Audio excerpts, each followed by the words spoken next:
ನಮಸ್ಕಾರ, ನೀವು ನೋಡ್ತಾ ಇದ್ದೀರಾ ನ್ಯೂಸ್ ಫಸ್ಟ್. ನಾನು ವಿದ್ಯಶ್ರೀ. ಈ ಕ್ಷಣದ ಪ್ರಮುಖ ಸುದ್ದಿಗಳನ್ನು ನೋಡ್ತಾ ಹೋಗೋಣ. ಅದಕ್ಕೂ ಮೊದಲು ಹೆಡ್ಲೈನ್ಸ್. ಅಪ್ಪು ನಮ್ಮನ್ನ ಅಗಲಿ ಇಂದಿಗೆ 4 ವರ್ಷ. ರಾಜರತ್ನನ ಪುಣ್ಯ ಸ್ಮರಣೆಗೆ ಕಂಠೀರುವ ಸ್ಟುಡಿಯೋಗೆ ಅಭಿಮಾನಿಗಳ ದಂಡು. ದೊಡ್ಡಮನೆಯ ರಾಜಕುಮಾರನ ನೆನಪಲ್ಲಿ ಕರುನಾಡು. ಅಶ್ವಿನಿ, ಪುನೀತ್, ರಾಘಣ್ಣ, ಶಿವಣ್ಣ ಸೇರಿ ಕುಟುಂಬಸ್ಥರಿಂದಲೂ ಪೂಜೆ. ಮೊಂಥಾ ಚಂಡಮಾರುತದ ಅಬ್ಬರ. ಭಾರತೀಯ ರೈಲ್ವೆಯ 100ಕ್ಕೂ ಅಧಿಕ ರೈಲುಗಳ ಸಂಚಾರ ರದ್ದು. 30ಕ್ಕೂ ಅಧಿಕ ವಿಮಾನಗಳ ಹಾರಾಟ ಸ್ಥಗಿತ.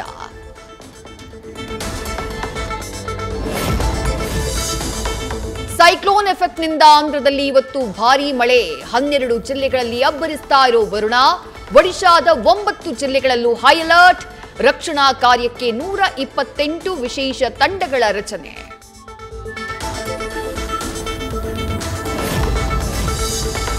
ಕರ್ನಾಟಕದ ಮೇಲೂ ಮೊಂಥಾ ಚಂಡಮಾರುತದ ಎಫೆಕ್ಟ್. ಮುಂದಿನ 2 ದಿನ ಕರಾವಳಿ ಭಾಗದಲ್ಲಿ ಭಾರೀ ಮಳೆಯಾಗುವ ಮುನ್ಸೂಚನೆ. ಕೆಲ ಜಿಲ್ಲೆಗಳಲ್ಲಿ ಯೆಲ್ಲೋ ಅಲರ್ಟ್ ಘೋಷಣೆ.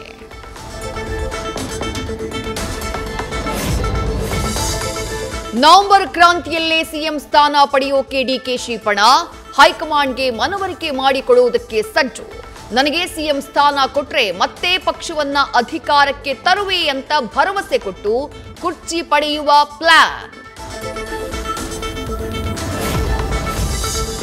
ನವೆಂಬರ್ 15ರ ಕ್ರಾಂತಿ ಬಗ್ಗೆ ಮಾಹಿತಿ ಇಲ್ಲ. ನವೆಂಬರ್ ಅಂದ್ರೆ ನೆನಪಾಗೋದು ಕನ್ನಡ ರಾಜ್ಯೋತ್ಸವ. ಅಣ್ಣನನ್ನ ಸಿಎಂ ಮಾಡುವ ಆಸೆ ನನಗೂ ಇದೆ. ಅವರ ಹಣೆಯಲ್ಲಿ ಬರೆದಿದ್ರೆ ಆಗ್ತಾರೆ. ಮಾಜಿ ಸಂಸದ ಡಿಕೆ ಸುರೇಶ್ ಹೇಳಿಕೆ. ನಮ್ಮಲ್ಲೇನೇ ಇದ್ರೂ 4 ಗೋಡೆ ಮಧ್ಯೆ ಚರ್ಚೆ ಮಾಡಬೇಕು. ಬಿಜೆಪಿಯಲ್ಲಿರುವಷ್ಟು ಬಣಗಳು ನಮ್ಮಲ್ಲಿಲ್ಲ. ಎಲ್ರಿಗೂ ಹೇಳ್ತೀನಿ, ಮಾತನಾಡಿದಷ್ಟು ಪಕ್ಷಕ್ಕೆ ಹಾನಿ. ಸೈಲೆಂಟ್ ಆಗಿರಿ. ನಾಯಕತ್ವ ಬದಲಾವಣೆ ಬಗ್ಗೆ ಸಚಿವ ರಾಮಲಿಂಗಾರೆಡ್ಡಿ ಪ್ರತಿಕ್ರಿಯೆ. 95-98 ವಯಸ್ಸಾಗಿರೋರು ಕೂಡ ಇನ್ನೂ ರಾಜಕೀಯದಲ್ಲಿದ್ದಾರೆ. ಸಿದ್ದರಾಮಯ್ಯ ಅವರು ಸ್ಪರ್ಧೆ ಮಾಡಿದ್ರೆ ಒಳ್ಳೆಯದು. ಮುಂದಿನ ಚುನಾವಣೆಗೂ ಸಿದ್ದು ಸ್ಪರ್ಧೆ ಬಗ್ಗೆ ಡಿಕೆ ಸುರೇಶ್ ಪ್ರತಿಕ್ರಿಯೆ. ದರ್ಶನ್ಗೆ ತಿಂಗಳಿಗೊಮ್ಮೆ ಚಾದರ್ ಬಟ್ಟೆ ಒದಗಿಸೋಕೆ ಸೂಚನೆ. ಸಾಧ್ಯವಾದ್ರೆ ಬೇರೆ ಬ್ಯಾರಕ್ಗೆ ಶಿಫ್ಟ್ ಮಾಡೋಕೆ ಅಧಿಕಾರಿಗಳಿಗೆ ಆಯ್ಕೆ. ಹಾಸಿಗೆ ದಿಂಬಿನ ಬಗ್ಗೆ ಪರಿಗಣಿಸದ 57ನೇ ಸಿಸಿಎಚ್ ಕೋರ್ಟ್. ಅಕ್ಟೋಬರ್ 31ಕ್ಕೆ ವಿಚಾರಣೆ ಮುಂದೂಡಿಕೆ.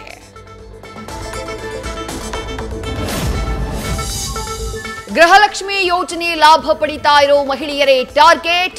ಪಾರ್ಟ್ ಟೈಮ್ ಕೆಲಸದ ಆಮಿಷವೊಡ್ಡಿ ಬೆಳಗಾವಿಯಲ್ಲಿ ಸಾವಿರಾರು ಹೆಣ್ಮಕ್ಕಳಿಗೆ ಕೋಟಿ ಕೋಟಿ ಪಂಗನಾಮ. ಬಾಬಾ ಸಾಹೇಬ್ ಕೋಳೇಕರ್ ವಿರುದ್ಧ ದೂರು.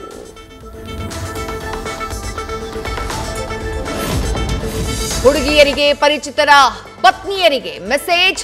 ಚಿಕ್ಕಮಗಳೂರಿನ ಕಾಂಗ್ರೆಸ್ ಮುಖಂಡ ಆದಿತ್ಯನಿಗೆ ಗೋಸಾ.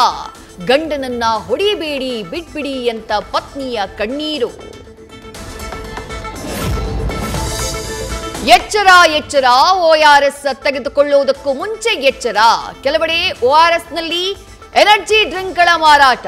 ಆರೋಗ್ಯದ ಮೇಲೆ ದುಷ್ಪರಿಣಾಮ ಬೀರುವ ಆತಂಕ.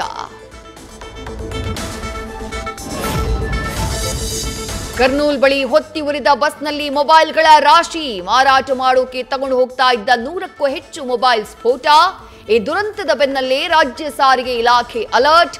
ಖಾಸಗಿ ಬಸ್ನಲ್ಲಿ ಮೊಬೈಲ್ ಸಾಗಾಟಕ್ಕೆ ನಿರ್ಬಂಧ. ಬೇಲೂರು ಬಳಿಯ ಹೊಯ್ಸಳರ ಕಾಲದ ಚಿಕ್ಕ ಬ್ಯಾಡಿಗೆರೆ ದೊಡ್ಡಕೆರೆ ಒತ್ತುವರಿ. ನ್ಯೂಸ್ ಫಸ್ಟ್ ವರದಿ ಬೆನ್ನಲ್ಲೇ ಒತ್ತುವರಿ ತೆರವಿಗೆ ಶಾಸಕ ಎಚ್.ಕೆ. ಸುರೇಶ್ ಭರವಸೆ. 2-3 ದಿನಗಳಲ್ಲಿ ತೆರವು ಕಾರ್ಯಾಚರಣೆಯ ನಿರೀಕ್ಷೆ. ಪಾಕಿಸ್ತಾನದ ವಿರುದ್ಧ ಆಪರೇಷನ್ ಸಿಂಧೂರಕ್ಕೆ 6 ತಿಂಗಳು. ಅಂಬಾಲಾ ಏರ್ಬೇಸ್ಗೆ ರಾಷ್ಟ್ರಪತಿ ದ್ರೌಪದಿ ಮುರ್ಮು ಭೇಟಿ. ಐತಿಹಾಸಿಕ ರಫೇಲ್ ಯುದ್ಧ ವಿಮಾನದಲ್ಲಿ ಹಾರಾಟ. ನ್ಯೂಸ್ ಫಸ್ಟ್ ನಿರ್ಭೀತಿಯಿಂದ ನಿಮ್ಮ ಪರವಾಗಿ.